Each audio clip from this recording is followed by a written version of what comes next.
आप सभी को जय मसीह की। खुदावंद यीशु मसीह के मधुर और मीठे नाम में आज की सुबह की आराधना में मैं आप सभी का स्वागत करता हूं। जो फर्स्ट टाइम हमारे साथ इस आराधना में शामिल हैं, हम उनका भी स्वागत करते हैं। आज पवित्र आत्मा के अवतरण पर्व के पश्चात का 15वां रविवार है और आज के दिन के लिए हमारा विषय है परमेश्वर का न्याय उचित और दयापूर्ण होता है। और परमेश्वर का वचन हमसे कहता है कि यहोवा अनुग्रहकारी और दयालु, विलंब से क्रोध करने वाला और अति करुणामय है। आइए अपनी आराधना को शुरू करते हुए आराधना का पहला गीत हम लोग गाएंगे। गीत नंबर 979।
पुस्तक में से पेज नंबर 119 और सेक्शन नंबर 3 से हम लोग शुरू करेंगे।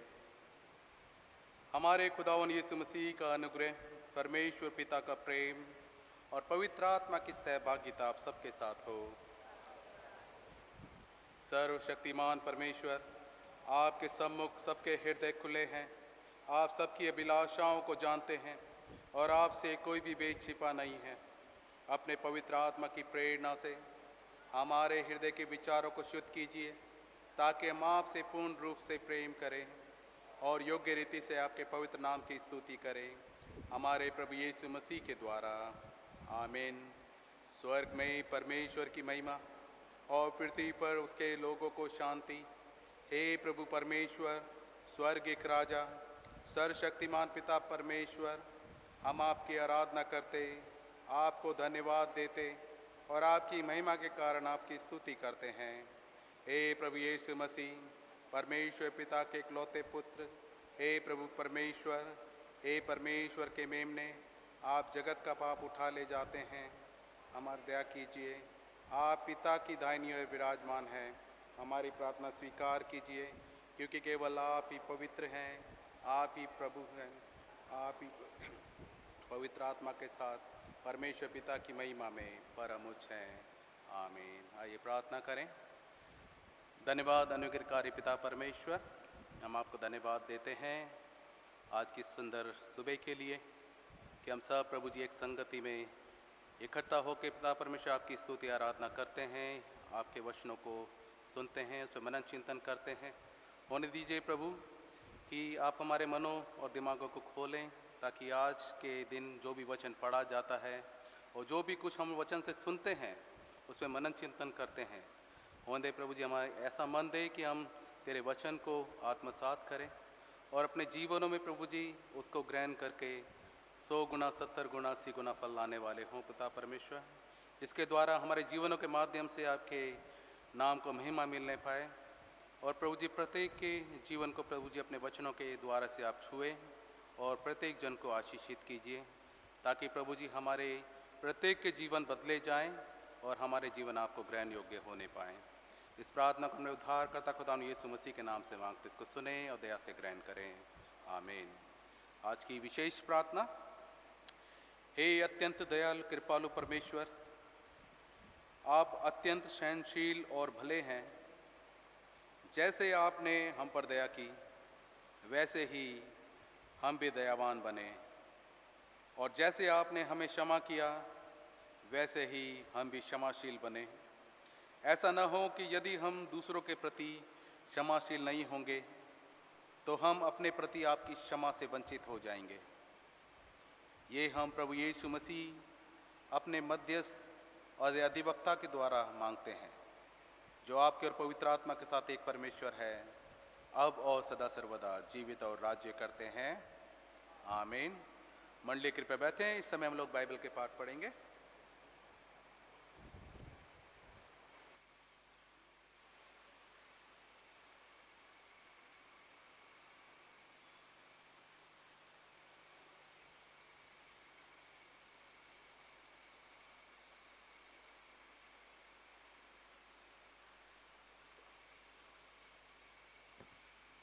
आज का पहला पाठ यशाया 51:3-8। पहला पाठ यशाया 51:3-8।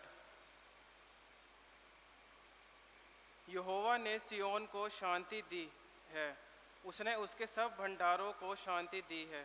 वह उसके जंगल को अंदन के समान और उसके निर्जल देश को यहोवा की वाटिका के समान बनाएगा। उसमें हर्ष और आनंद और धन्यवाद और भजन गाने का शब्द सुनाई पड़ेगा। हे मेरी प्रजा के लोगों, मेरी ओर ध्यान धरो।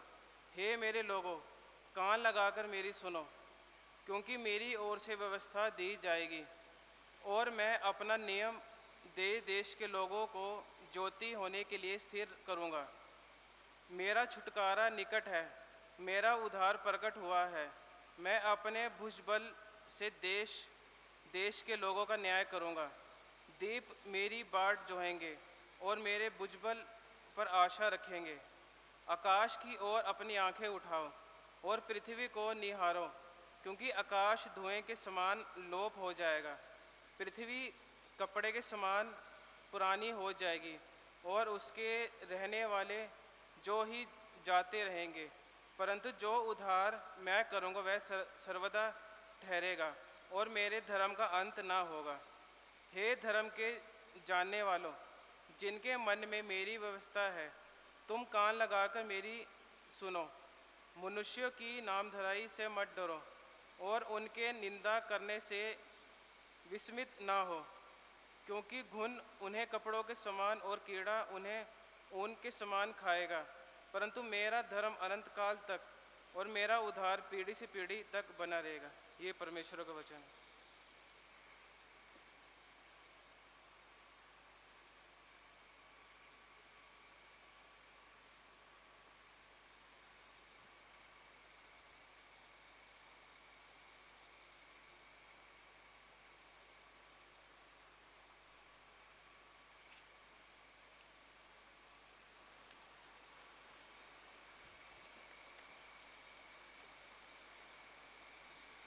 अगला पाठ वचन भजन संहिता वचन 7 से 12 तक।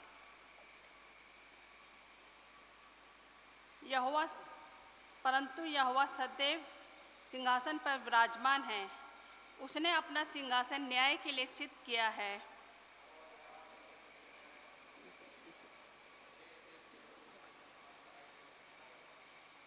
यहोवा पिछे हुओं के लिए ऊंचा गढ़ ठहरेगा, वह संकट के समय के लिए भी ऊंचा गढ़ ठहरेगा।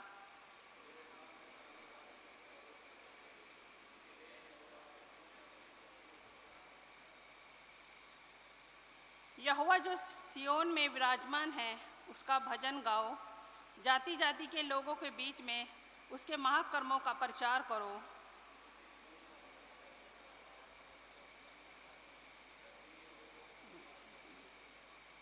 यह परमेश्वर का वचन है। पिता, पुत्र और पवित्र आत्मा के नाम की महिमा हो, जैसे आदि में थी, अब है और हमेशा तक रहेगी। आमीन।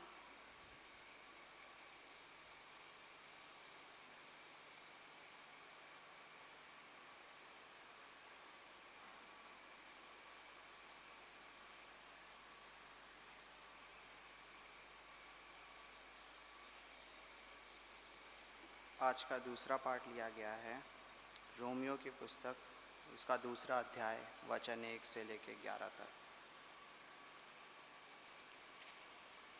अंत है, हे दोष लगाने वाले, तू कोई क्यों ना हो, तू निरुत्तर है, क्योंकि जिस बात में तू दूसरों पर दोष लगाता है, उसी बात में अपने आप को भी दोषी ठहराता है। इसलिए कि तू जो दोष लगाता है, स्वयं ही वह काम करता है। हम जानते हैं कि ऐसे काम करने वालों पर परमेश्वर की ओर से ठीक ठीक दंड की आज्ञा होती है। हे मनुष्य, तू जो ऐसे काम करने पर दोष लगाता है और आप वह ही काम करता है, क्या यह समझता है कि परमेश्वर की दंड की आज्ञा से बच जाएगा? क्या तू उसकी कृपा और सहनशीलता और धीरज रूपी धन को तुच्छ जानता है? क्या यह नहीं समझता कि परमेश्वर की कृपा तुझे मन फिराव को सिखाती है?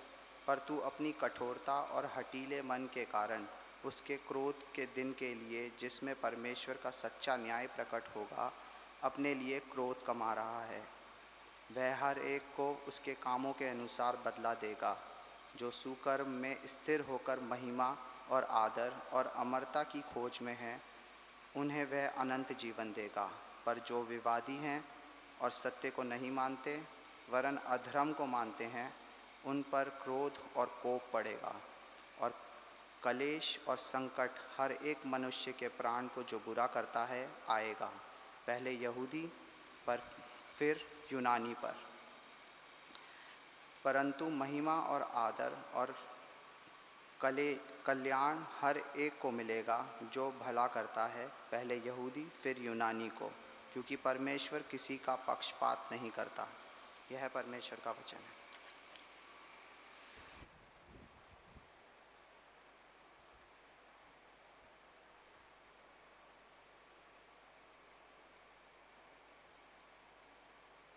इस समय हम लोग अपने स्थानों पे खड़े हो, उससे पहले हम लोग सुसमाचार पाठ में जाएं। हम लोग इस समय अपने स्थान पे खड़े होकर प्रभु की महिमा के लिए गीत गाएंगे। गीत नंबर 961, खुल जाएंगी किताबें।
सुसमाचार पाठ जो लिया गया है यूहन्ना रचित सुसमाचार, उसका 8वां अध्याय, उसके पद 2 से लेकर 11 तक। हे प्रभु यीशु क्रिस्त, आपके नाम की महिमा हो। या वचन में ऐसा लिखा है, भोर को वह फिर मंदिर में आया। सब लोग उसके पास आए और वह बैठकर उन्हें उपदेश देने लगा। तब शास्त्री और फरीसी एक स्त्री को लाए जो व्यभिचार में पकड़ी गई थी, और उसको बीच में खड़ा करके यीशु ने कहा, हे गुरु, ये स्त्री व्यभिचार करते पकड़ी गई है। व्यवस्था में मूसा ने हमें आज्ञा दी है कि ऐसी स्त्रियों पर पथरवाह करे। अतः तू इस स्त्री के विषय में क्या कहता है? उन्होंने उसको परखने के लिए ये बात कही ताकि उस पर दोष लगाने के लिए कोई बात पाए। परंतु यीशु झुककर उंगली से भूमि पर लिखने लगा। जब वह उससे पूछते ही रहे तो उसने सीधे होकर उनसे कहा, तुम में जो निष्पाप हो वही पहले उसको पत्थर मारे। और फिर झुककर भूमि पर उंगली से फिर लिखने लगा। परंतु वे ये सुनकर बड़ों से लेकर छोटों तक एक एक करके निकल गए, और यीशु अकेला रह गया और स्त्री वहीं बीच में खड़ी रह गई। यीशु ने सीधे होकर उससे कहा, हे नारी, वह कहाँ गए? क्या किसी ने तुझ पर दंड की आज्ञा ना दी? उसने कहा, हे प्रभु, किसी ने नहीं। यीशु ने कहा, मैं भी तुझ पर दंड की आज्ञा नहीं देता। जा और फिर पाप ना करना। ये क्रिस्त का सुसमाचार है। हे प्रभु यीशु क्रिस्त, आपकी स्तुति हो।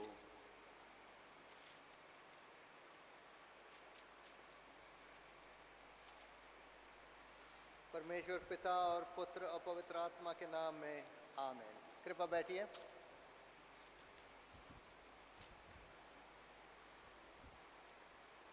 हमारे सामने यूहन्ना की इंजील से एक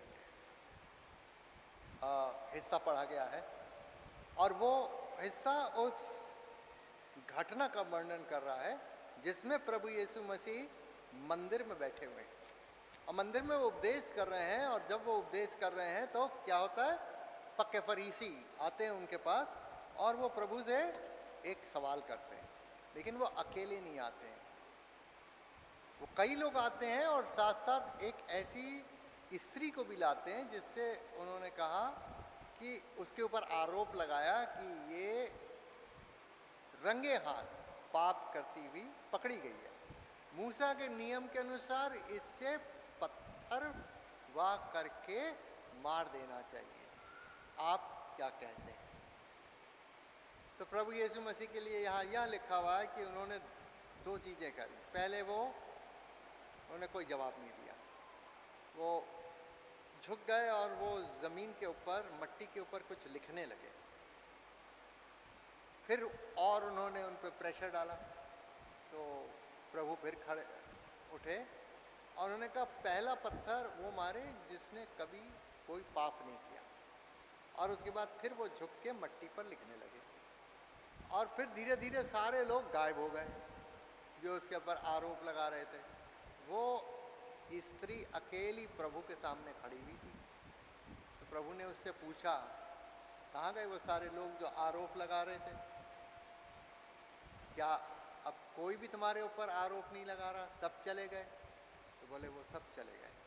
तो उन्होंने कहा, मैं भी तुम्हारे ऊपर कोई आरोप नहीं लगाता, लेकिन भविष्य में पाप नहीं करना। तो आज के हमारे सामने जो विषय है वो ये है, प्रभु के न्याय में, परमेश्वर के न्याय में इंसाफ और दया दोनों ही पाई जाती है। और हमें लगता है कि जहाँ इंसाफ होगा वहाँ दया कैसे हो सकती है, और जहाँ रहम होगा वहाँ इंसाफ कैसे हो सकता है।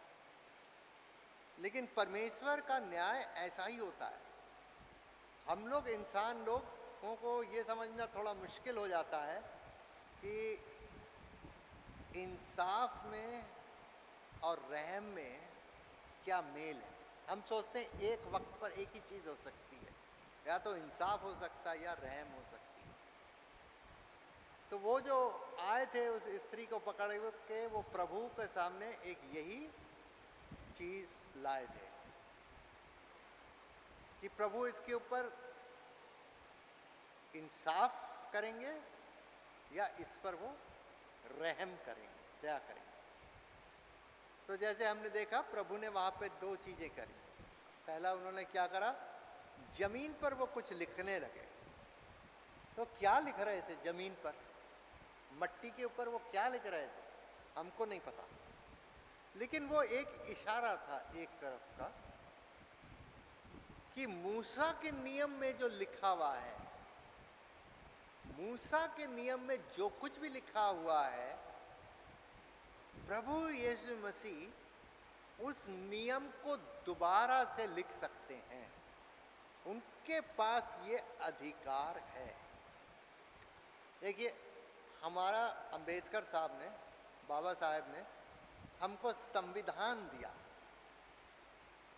और वो संविधान एक कमेटी ने लिखा था, हम इंसानों ने लिखा था।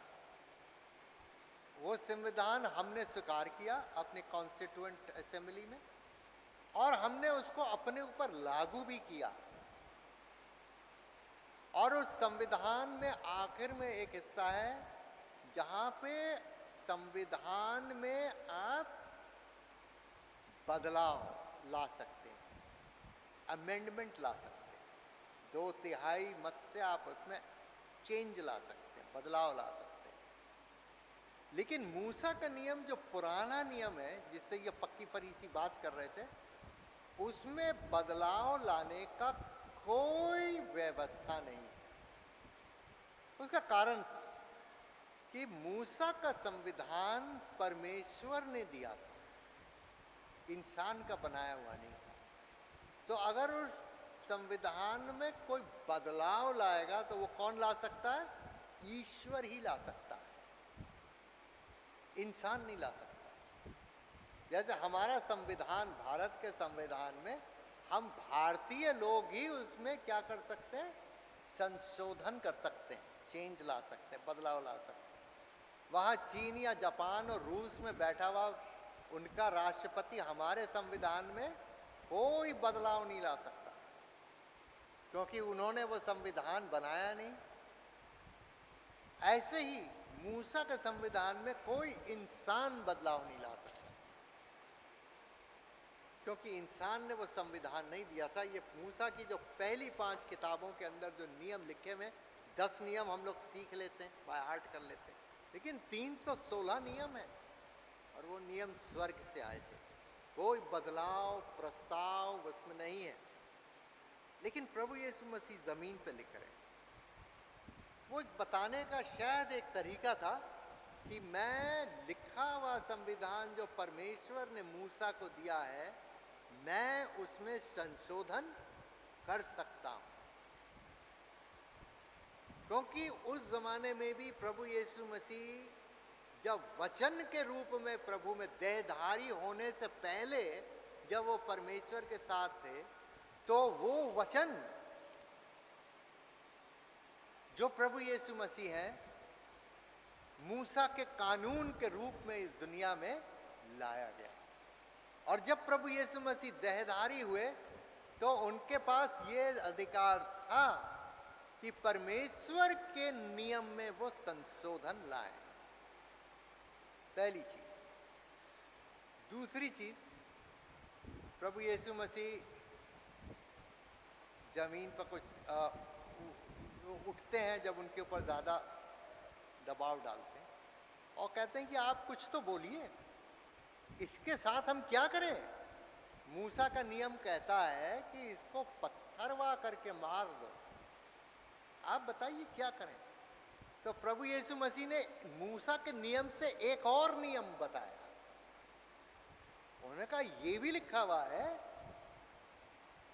मृत्यु दंड पत्थर मार मार के मृत्यु दंड देने के लिए सबसे पहला पत्थर वो मारेगा जो चश्मुदीद गवाह है, जिसने अपनी आंखों से कुछ देखा है। तो प्रभु उसे थोड़ा सा चेंज करते हैं, कहते हैं कि जिसने कभी गुनाह नहीं किया है पहले वो मारेगा पत्थर इसके, तभी होगा बात, काम आगे बढ़ेगा। और उसके बाद उन्होंने किसी की तरफ नहीं देखा, फिर वो लिखने लगे जमीन पर और सारे लोग वहां से चले गए। प्रभु ने जब उस औरत को देखा कि वो अकेली उनके सामने खड़ी हुई, क्या उसको भी उसने क्षमा करके भेज दिया। तो देखिए इस कहानी से क्या सीखते हैं, कोई भी वो व्यक्ति जो उस समय के धार्मिक लोग थे, पक्के फरीसी थे, उनमें किसी के पास सामर्थ, ताकत या ज्ञान नहीं था कि वो उस औरत को बचा सके। देखिए एक पापी को बचने की आवश्यकता होती है। मुक्ति किसको चाहिए?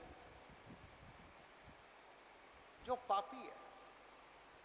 जब किसी को मौत की सजा हो जाती है, इसे हो जाती है, जज लिखता है कि इसका इतना बड़ा अपराध है कि इसको फांसी की सजा दी जाए, तो वो इंसान आखिर में क्या करता है? उसका वकील भारत के राष्ट्रपति से अपील करता है कि इसको माफ कर दो, इसका फांसी की सजा खत्म कर दो, क्योंकि एक इंसान ने जो गलत किया है, जिसको फांसी की सजा मिलनी चाहिए, उसी को फांसी की सजा से बचने की जरूरत है। जिसको सजा नहीं मिली उसको सजा से बचने की जरूरत नहीं है। इस स्त्री को सजा से कौन बचाएगा? दंड से कौन बचाएगा? किसी में सामर्थ्य नहीं थी, केवल एक में, वो है प्रभु यीशु मसीह में ये सामर्थ्य थी कि वो उसको दंड से बचा सके। और उस समय उस औरत के लिए प्रभु यीशु मसीह मुक्तिदाता बन गए। उन्होंने दंड से उस स्त्री को मुक्त कर दिया। सवाल ये था, यूहन्ना ने जब इंजील लिखी और लोग जब पढ़ रहे थे, तो लोगों के सामने भी ये सवाल था कि प्रभु यीशु कौन है? तो यूहन्ना इस हादसे को, इस घटना को बताते हैं और कहते हैं कि प्रभु यीशु मुक्तिदाता है। जैसे उन्होंने उस औरत को दंड से बचा लिया, वैसे ही वो मुझे भी और आपको भी दंड से बचा सकते हैं। जैसे उन्होंने उस स्त्री को क्षमा कर दिया, उनके अंदर ये अधिकार है कि वो मुझे और आपको भी क्षमा कर सकते हैं।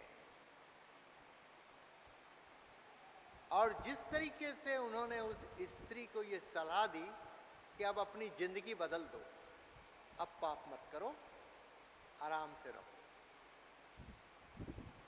प्रभु यीशु मसीह के अंदर ये आज भी सामर्थ्य है कि वो हमारी जिंदगी बदल दे। जो कुछ भी प्रभु ने उस स्त्री के साथ किया, उस स्त्री के फायदे के लिए किया, उसको मुक्त किया, उसको आज़ाद किया, उसे छुड़ा लिया, उसको क्षमा किया, वो आज भी हमारे और आपके साथ ऐसा करने में वफादार है। दो तरीके से हम लोग प्रभु के पास आते हैं। हम अपनी मर्जी से प्रभु के पास आ सकते हैं। और प्रभु से हम कह सकते हैं, प्रभु आप हमारे लिए भी आप हमें भी आज मुक्त करिए, क्षमा करिए और नया जीवन दीजिए। और कभी हम मजबूरी में प्रभु के पास आते हैं, जैसे ये औरत अपने आप नहीं आई थी, से पकड़ के ले आए थे, मजबूरी में बेचारी खड़ी हुई थी उस औरत, वो प्रभु के सामने। हम भी कभी कभी मजबूरी में ऐसे ही प्रभु के सामने हम आ जाते हैं, तो उस समय भी प्रभु हमको बचा सकते हैं, हमें क्षमा कर सकते हैं और हमें नया जीवन दे सकते हैं। तो इस चीज का अनुभव करना आध्यात्मिकता है, क्योंकि जब भी हम कोई गलत काम करते हैं तो हम दो चीजें करते हैं।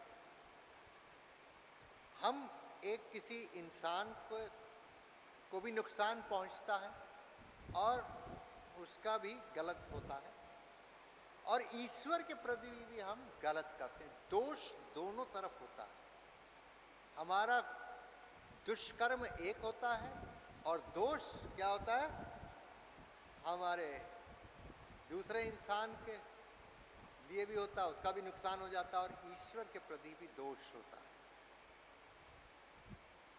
इंसान की सजा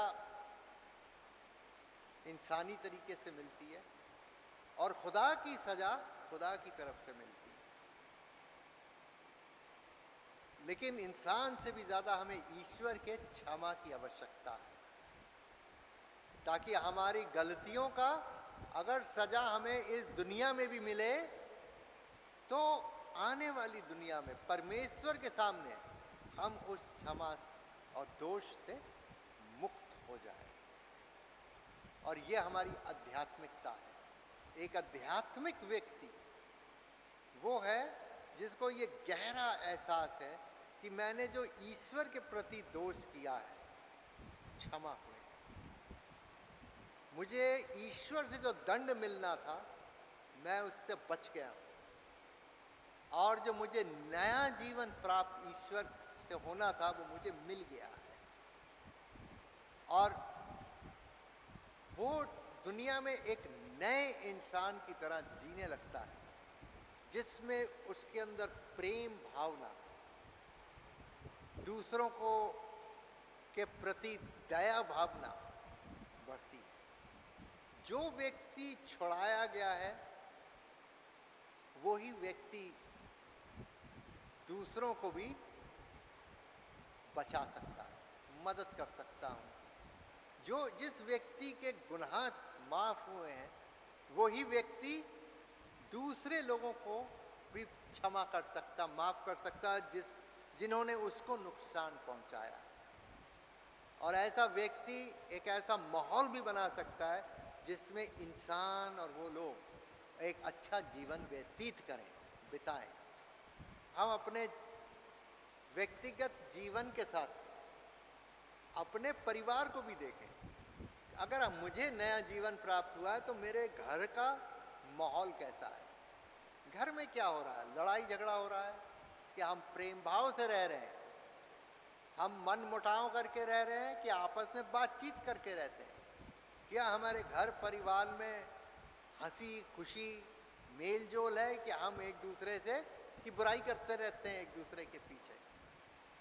ये सारी चीज़ें जो हैं हमें अपने में जांचना है। जो चीज़ प्रभु यीशु मसीह उस स्त्री के लिए करा उन्होंने, वो चीज़ आपके लिए, मेरे लिए और हमारे घर परिवार के लिए प्रभु आज भी कर सकते हैं। वो हमें छुड़ा सकते हैं हर किस्म की मुसीबत से, मजबूरी से, मोहताजी से हमें छुड़ा सकते हैं। वो हमें क्षमा कर सकते हैं, हमारे बड़े बड़े पापों से, गलतियों से हमको क्षमा कर सकते हैं और हमको एक नया जीवन दे सकते हैं। प्रभु आप लोग सबको बहुत आशीष दे। हम प्रार्थना करें। सर्वशक्तिमान और अत्यंत दयालु पिता परमेश्वर, हम आपको धन्यवाद देते हैं कि आप हमको मुक्त करते हैं हर मजबूरी से। आप हमारे हर पाप को क्षमा करते हैं और हर प्रकार से आप हमें नया जीवन देते हैं।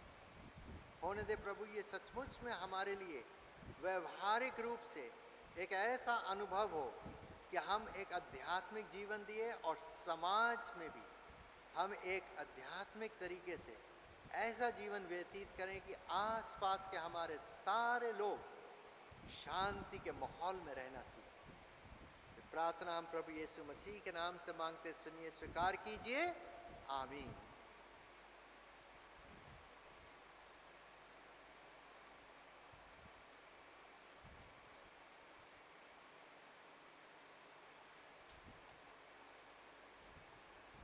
इस समय हम लोग अपने स्थानों पे खड़े हों।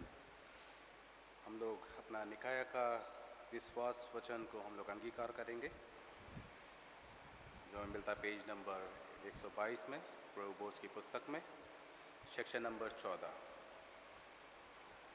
हम एक परमेश्वर सर्वशक्तिमान पिता पर विश्वास करते हैं। वह स्वर्ग और पृथ्वी का और समस्त दृश्य अदृश्य वस्तुओं का करता है। हम एक प्रभु यीशु मसीह पर विश्वास करते हैं। वह परमेश्वर का इकलौता पुत्र, सर्वयुगों से पहले पिता से उत्पन्न, परमेश्वर से परमेश्वर, ज्योति से ज्योति, सत्य परमेश्वर से सत्य परमेश्वर, कृत नहीं वन उत्पन्न है। उनका और पिता का तत्व एक है। उन्हीं के द्वारा सब वस्तुएं बनी। हम मनुष्यों के लिए और हमारे उद्धार के निमित्त वह स्वर्ग से उतर आए। पवित्र आत्मा के सामर्थ्य से वह कुंवारी मरियम से जन्मे और मनुष्य बने। पैंतुस पिलातुस के शासन में वह हमारे लिए क्रूस पर चढ़ाए गए। उन्होंने दुख भोगा, वह मरे और गाड़े गए। पवित्र शास्त्र के कथन के अनुसार वह तीसरे दिन जी उठे। वह स्वर्ग पर चढ़ गए और पिता की दाहिनी ओर विराजमान हुए। वह जीवित और मृतकों का न्याय करने के लिए महिमा के साथ फिर आएंगे और उनके राज्य का कभी अंत न होगा। हम पवित्र आत्मा पर विश्वास करते हैं। वह प्रभु और जीवन दाता है। वह पिता और पुत्र से निकलता है। पिता और पुत्र के साथ उसकी आराधना और स्तुति की जाती है। वह नबियों के द्वारा बोला। हम एक पवित्र सार्वलौकिक और प्रेरित कलीसिया पर विश्वास करते हैं। हम पापों की क्षमा के लिए एक बपतिस्मे को मानते हैं। हम मृतकों के पुनरुत्थान की और आने वाले युग के जीवन की प्रतीक्षा करते हैं। आमीन। कृपया बैठें।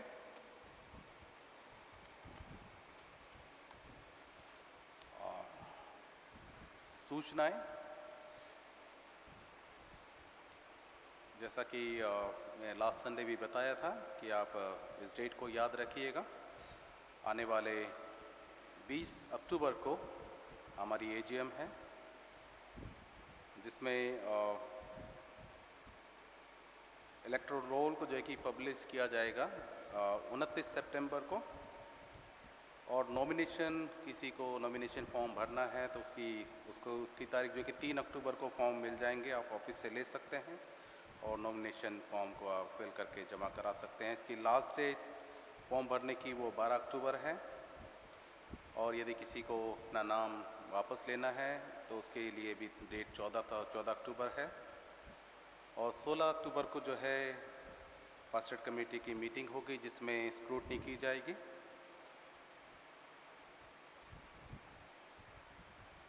और इसका इलेक्शन, जो नॉमिनेशन किए जाएंगे, इसका इलेक्शन 20 अक्टूबर को ही एजीएम के दिन, जिस दिन एजीएम है उस दिन में किया जाएगा।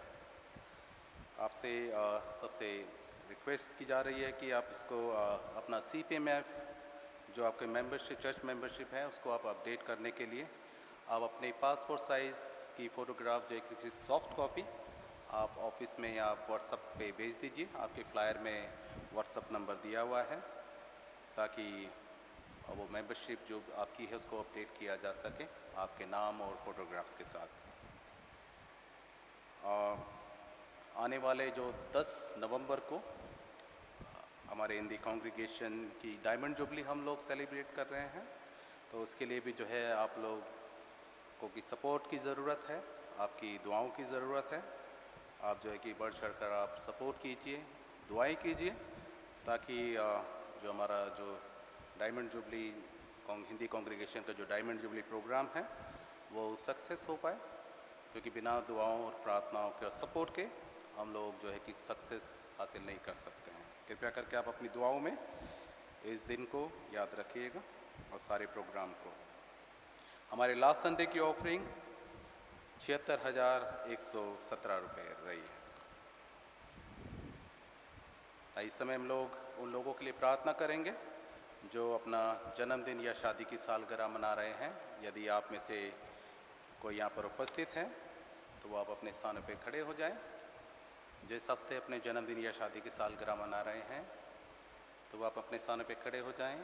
फादर मोहनदीप आपके लिए प्रार्थना करेंगे।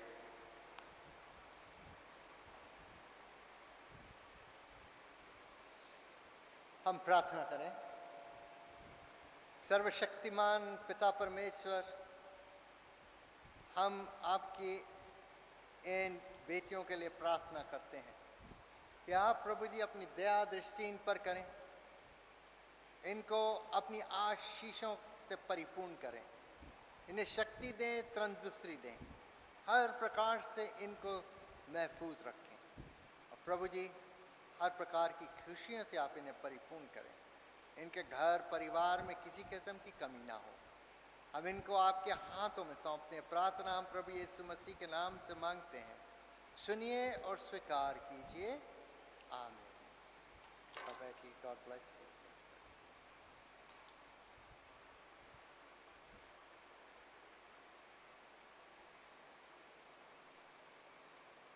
समय हम लोग अपने परित निवेदन की प्रार्थना में जाएंगे।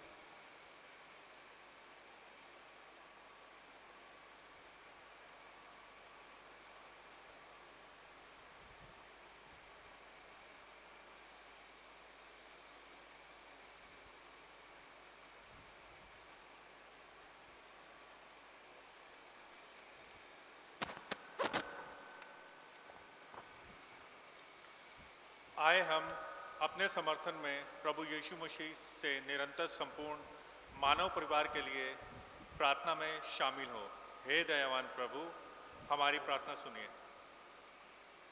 चर्च यूक्रेन रूस संघर्ष और इसराइल गाजा संबंधों और मध्य अफ्रीका में चल रहे संघर्ष पीड़ितों के साथ खड़ा है। आज हमारा विशेष ध्यान कम ज्ञात युद्ध क्षेत्रों में सैनिकों के तौर पर भर्ती किए गए बच्चों के साथ होने वाले दुर्व्यवहार पर हम संयुक्त राष्ट्र के साथ भारतीय शांति सेवा के काम के लिए प्रार्थना करना जारी रखते हैं। आइए हम प्रभु से प्रार्थना करें। हे प्रभु, हमारे नेताओं में शांति के लिए सत्य प्रेम प्रज्वलित करें और दुनिया भर में बढ़ती धार्मिक और जातीय हिंसा के सामने सभी लोगों की भलाई के लिए बुद्धिमत्ता से सलाह लेने के लिए मार्गदर्शन करें। हे दयावान प्रभु, हमारी प्रार्थना सुनिए। हे प्रभु, हम आपसे विशेष रूप से भारत देश के लिए प्रार्थना करते हैं। हम अपने पड़ोसियों, अपनी सीमाओं और अपनी सीमावर्ती राज्यों के साथ स्वतंत्रता पर बातचीत करना जारी रखते हैं, जो अभी विशेष रूप से नाजुक है। हम सभी के साथ नरमी से पेश आएँ ताकि उन्हें आज़ादी के सच्चे प्रेम का पता चले। आए हम प्रभु से प्रार्थना करें। हे प्रभु, हमारे राष्ट्र के अगुओं, विशेषकर हमारी राष्ट्रपति श्रीमती द्रौपदी मुर्मू, प्रधानमंत्री श्री नरेंद्र मोदी, दिल्ली के उपराज्यपाल श्री वीके सक्सेना और मुख्यमंत्री श्री अरविंद केजरीवाल, केंद्र शासित प्रदेश मंत्रिमंडल के सदस्यों और शासकीय दलों और जो कुछ भी उनके अधिकार में है, सबके लिए प्रार्थना करें कि वे बुद्धिमत्ता से प्रशासन कर सके। हे दयावान प्रभु, हमारी प्रार्थना सुनिए। हे प्रभु, हम निवेदन करते हैं कि भारत में अपनी कलीसिया को शाश्वत बनाएं। हम मणिपुर में हमारे मसीहों के लिए प्रार्थना करते हैं। आइए हम प्रभु से प्रार्थना करें। हे प्रभु, आपके सेवक विजय, हमारे मॉडरेटर रूबेन, दक्षिण भारत की कलीसिया के मॉडरेटर योथियस, मार्थुमा कलीसिया के मेट्रोपॉलिटन और पॉल, हमारे बिशप, और अपने सभी धर्म सेवकों, हमारी कलीसिया के पासवान मोनोदीप डैनियल, रत्नराज तथा जय कुमार, इन सब के लिए प्रार्थना करें कि वे आपकी कलीसिया की सेवा आपके वचन और उत्तम उदाहरण के साथ कर सकें। हे दयावान प्रभु, हमारी प्रार्थना सुनिए।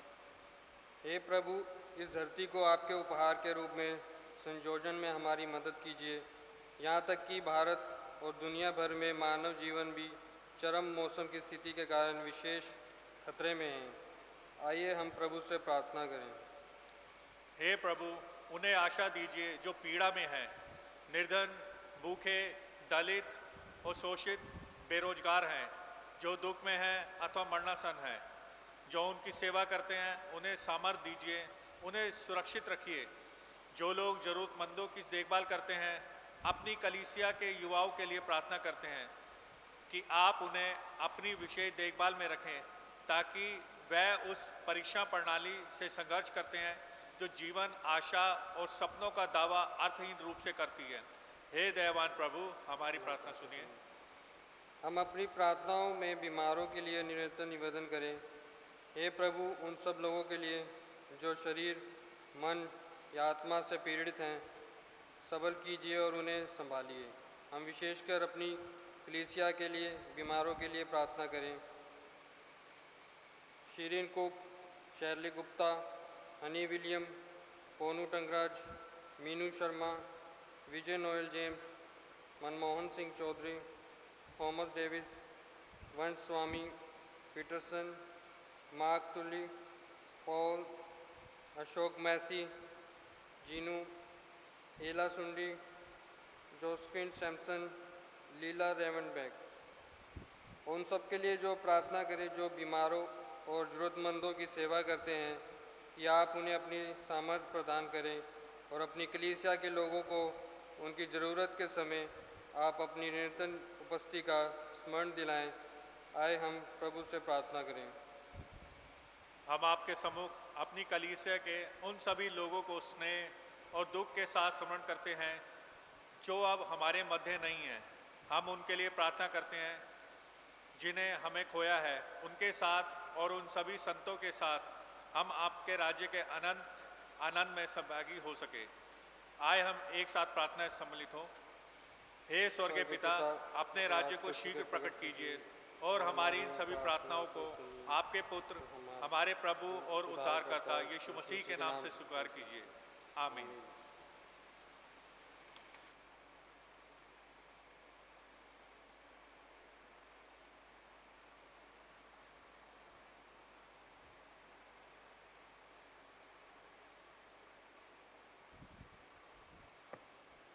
इस समय में लोग पाप स्वीकरण की प्रार्थना में हम लोग जाएंगे, जो मैं प्रभु भोज की पुस्तक में पेज नंबर 129 पे सेक्शन नंबर 17 से।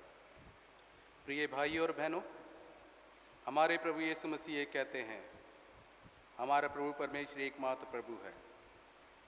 तो प्रभु अपने परमेश्वर को अपने संपूर्ण हृदय, संपूर्ण प्राण, संपूर्ण बुद्धि और संपूर्ण शक्ति से प्रेम कर, ये पहली आज्ञा है। दूसरी ये है, तो अपने पड़ोसी को अपने समान प्रेम कर। इनसे बड़ी और कोई आज्ञा नहीं है। परमेश्वर ने संसार से ऐसा प्रेम किया कि उसने अपना इकलौता पुत्र यीशु मसीह दे दिया कि वह हमें पापों से बचाए, स्वर्ग में हमारे लिए निवेदन करे और हमें शाश्वत जीवन में पहुंचाए। इसलिए हम पश्चाताप और विश्वास के साथ अपने पापों को स्वीकार करें। हम परमेश्वर की कृपा से उसकी आज्ञाओं का पालन करने का और सब लोगों के साथ मेल मिलाप और प्रेम से रहने का पक्का संकल्प करें।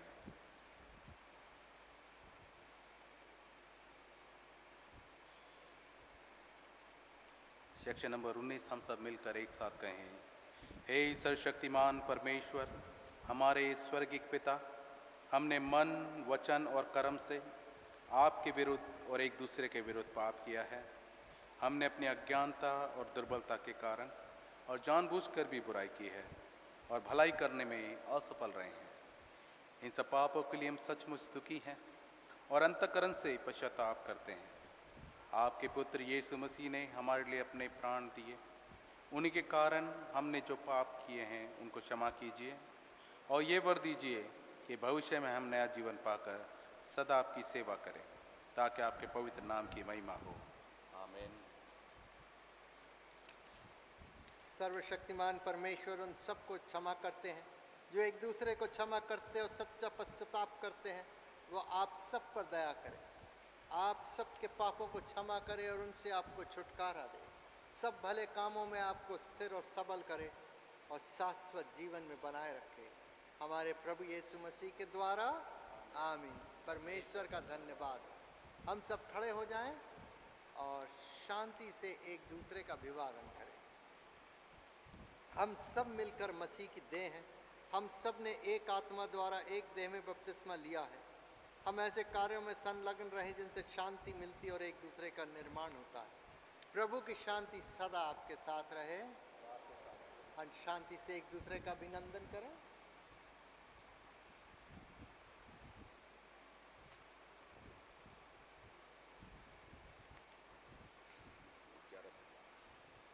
हम हदिये के लिए अगला गीत गाएंगे 1105 और उसी दौरान हम रोटी और दाख रस की अपनी भेंट प्रभु की मेज पर लाएंगे।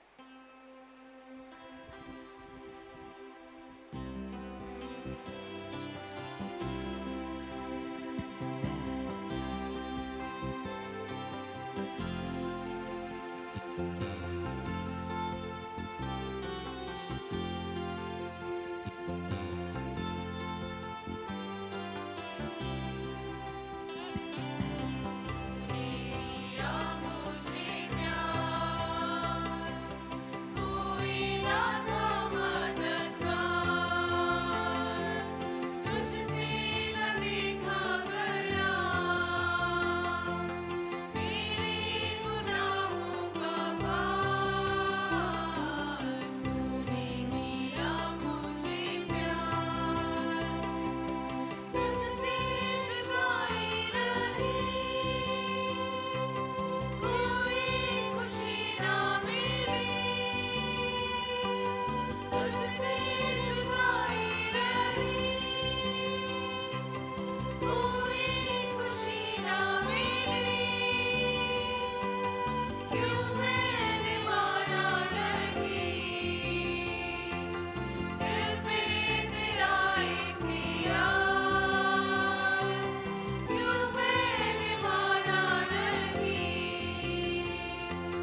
आइए हम इस भेंट को और उसके साथ अपने आप को परमेश्वर की महिमा और उसकी सेवा के लिए अर्पित करें।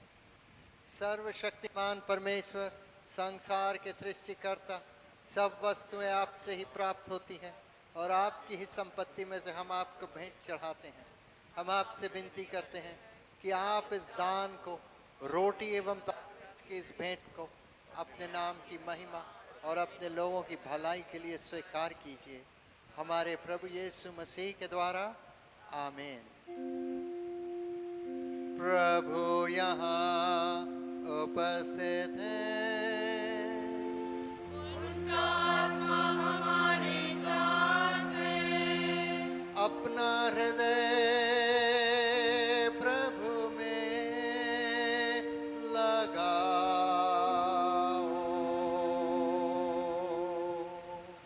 हम उसको प्रभु में लगाते हैं। हम अपने प्रभु परमेश्वर को धन्यवाद दें। उनका धन्यवाद और स्तुति करना उचित है। हे पवित्र पिता, स्वर्गिक राजा, सर्वशक्तिमान और शाश्वत परमेश्वर, ये उचित ही नहीं वरन हमारा कर्तव्य और आनंद भी है कि हम हर समय और हर जगह आपके इकलौते पुत्र हमारे प्रभु यीशु मसीह के द्वारा आपको धन्यवाद दें और आपकी स्तुति करें। वही आपका सत्य और जीवित वचन है। उसी के द्वारा आपने आदि से सब वस्तुओं की सृष्टि की और हमें अपने स्वरूप में बनाया। उसी के द्वारा आप इस संसार में आने वाले प्रत्येक व्यक्ति को ज्ञान से प्रकाशित करते हैं। आपने युग युग में नबियों और विद्वानों को नियुक्त किया कि वह हमें आपका मार्ग दिखावे। उसी के द्वारा आपने हमें पाप के बंधन से मुक्त किया है। आपने उसे दे दिया कि वह हमारे लिए मनुष्य बने, क्रूस पर अपने प्राण दे और मृतकों में से फिर जी उठे। उसी के द्वारा आप अपना पवित्र एवं जीवनदायक आत्मा हमें प्रदान करते हैं, जिससे हम आपकी संतान बने और आपकी नई सृष्टि के प्रथम फल हों। इसीलिए संतों और सद्गुणों के साथ जो आपके सिंहासन के सामने निरंतर आपकी स्तुति करते हैं, हम भी आपके नाम की महिमा का गान करते हैं और ये कहकर आपकी सराहना करते हैं, पवित्र है, पवित्र है, पवित्र है प्रभु, प्रतापी और सर्वसामर्थी परमेश्वर। स्वर्ग और पृथ्वी आपके ऐश्वर्य से परिपूर्ण है। परम धाम में होशाना।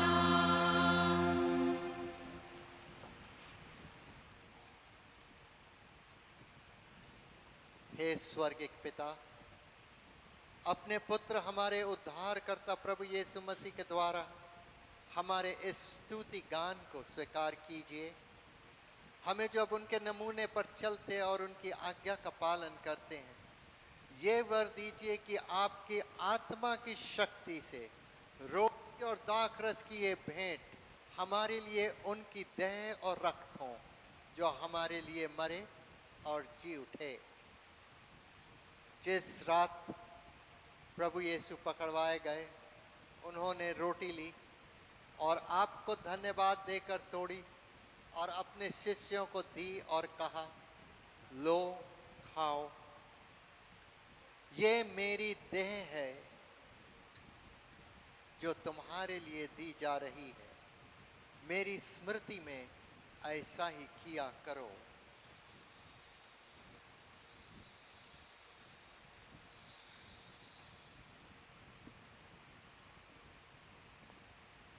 इसी प्रकार भोजन के अंत में उन्होंने कटोरा लिया और आपको धन्यवाद दिया और कहा, तुम सब इसमें से पियो, क्योंकि नई वाचा का ये मेरा रक्त है जो तुम्हारे और बहुतों के पाप क्षमा के लिए बहाया जा रहा है।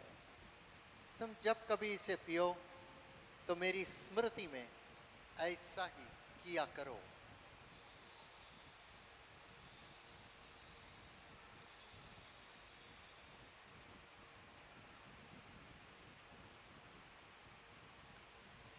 इसीलिए हे पिता, आपके पुत्र की स्मृति में हम इस रोटी और इस दाखरस को इस अनुष्ठान के लिए अलग करते हैं। हम उसके एक ही बार अर्पित सिद्ध बलिदान को, उसके मृतकों में से पुनरुत्थान को और स्वर्ग में उसके आरोहण को आनंद से मनाते और घोषित करते हैं, और हम उसके महिमा सहित आने की प्रतीक्षा करते हैं।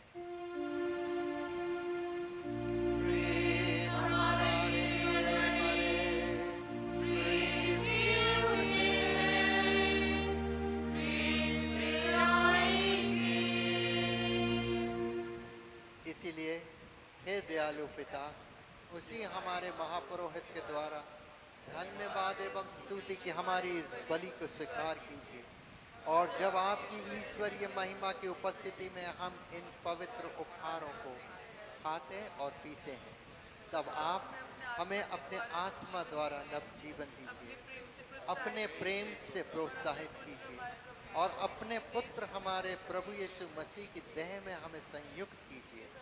उसी के साथ और उसी में और उसी के द्वारा पवित्र आत्मा की सामर्थ्य से हे सर्वशक्तिमान पिता, उन सब के साथ जो पृथ्वी पर और स्वर्ग में आपके सम्मुख उपस्थित रहते हैं, हम आप आराधना करते और अनंत स्तुति का ये गीत गाते हैं।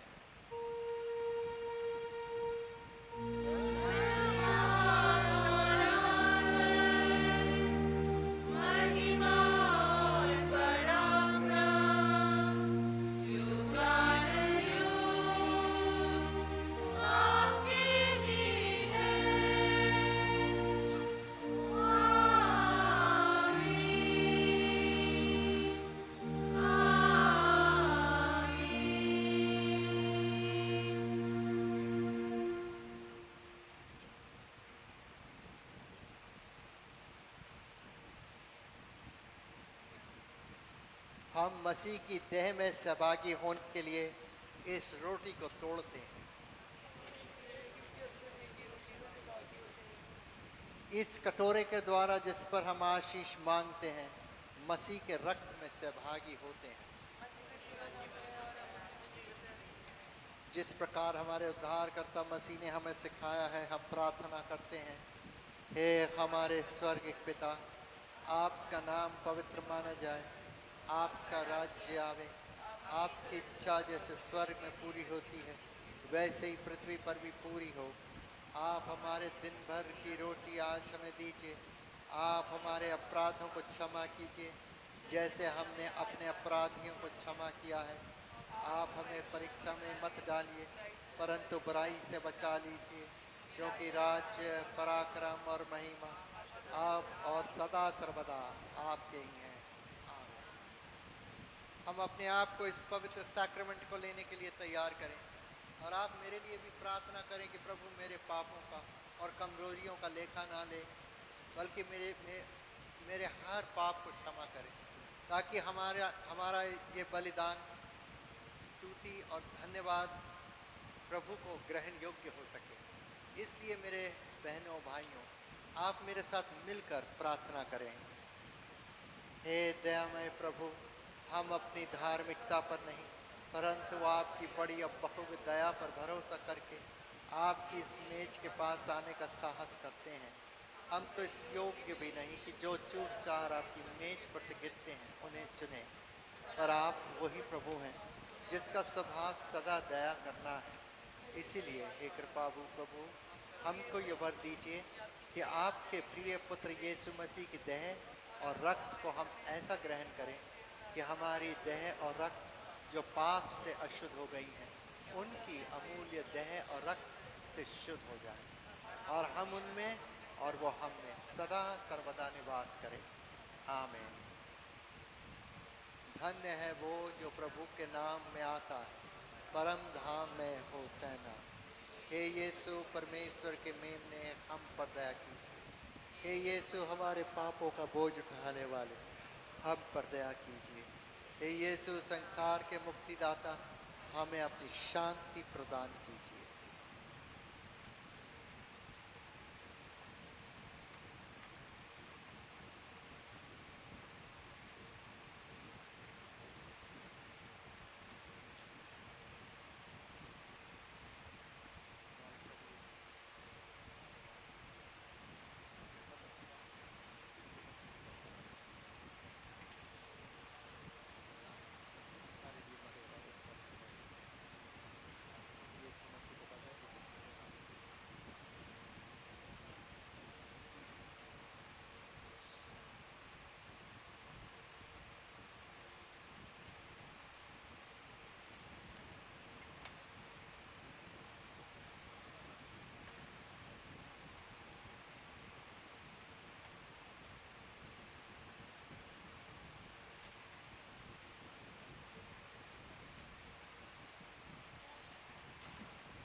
विश्वास के साथ पास आओ हमारे प्रभु यीशु मसीह के बदन को जो उसने तुम्हारे लिए दिया और उसके रक्त को जो उसने तुम्हारे लिए बहाया, ग्रहण करो। स्मरण करो कि यीशु तुम्हारे लिए मरे और धन्यवाद करते हुए अपने हृदय में मसीह को विश्वास सिखाओ।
से लो और खाओ इस बात की याद में कि प्रभु तुम्हारे लिए मरे और उनका धन्यवाद।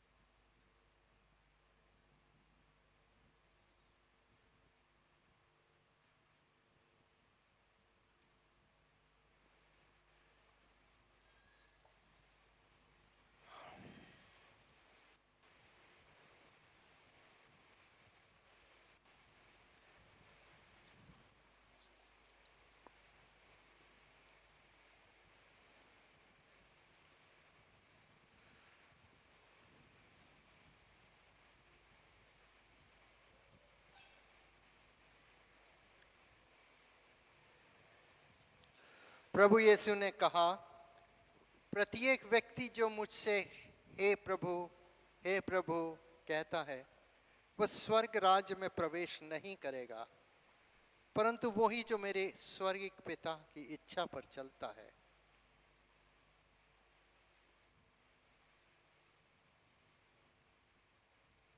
हमने इस पवित्र सैक्रमेंट को विश्वास के साथ ग्रहण किया, इसलिए हम परमेश्वर को धन्यवाद दें।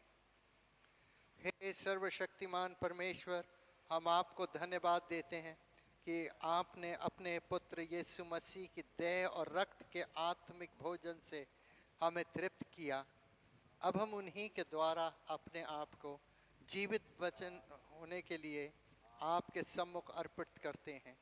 यह वर दीजिए कि हम आपके पवित्र आत्मा की सामर्थ्य से परिपूर्ण होकर यहाँ से विदा हों और अपने जीवन तथा सेवा के द्वारा हर समय आपकी महिमा प्रकट करें।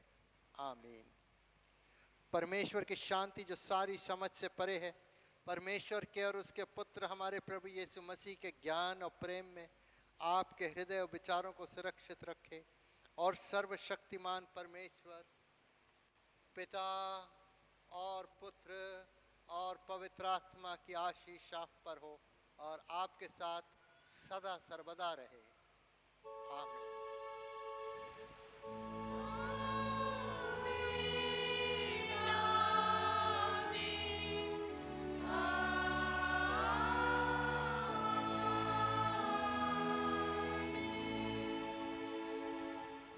शांति से पूर्ण होकर जाओ, प्रभु से प्रेम करो और उसकी सेवा में लगे रहो। हम आपकी आराधना का अंतिम गीत गाएंगे, गीत नंबर 661।